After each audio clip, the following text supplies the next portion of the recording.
And speaking of the anthem, let's speak to the person who penned that anthem. Prasoon Joshi is now with us. Prasoon, you know, as always, it was beautiful composition. We have collaborated for so many years now. Tell us what inspires you, what according to you is holistic health? देखिए anthem क्या होते हैं? Anthem जिसे आप anthem कहते हैं, गीत कहते हैं, वो क्यों बनाए जाते हैं?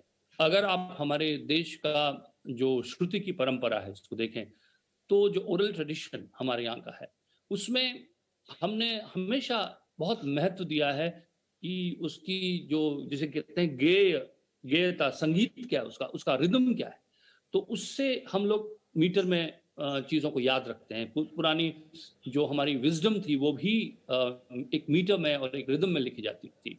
बच्चों को कुछ सिखाना होता था तो उसे भी हमेशा एक रिदम में, एक मीटर में लिखा जाता है, ताकि वो गुनगुना कर, गा कर, एक रिदम में पढ़ के आपको एक रिमाइंडर रहे। तो एंथम्स आर और ऑल्सो रिमाइंडर, वो एक रिमाइंडर है, एक आपको बार बार याद दिलाते हैं कि आपने कमिट किया है कि हम इस देश को, और मंजिल अभी दूर है, और हमें काम करते जाना है। बनेगा स्वच्छ इंडिया जब मैंने लिखा था, तब से हम कोशिश कर रहे हैं कि ये बात हम हर साल इस मुहिम का हिस्सा बने।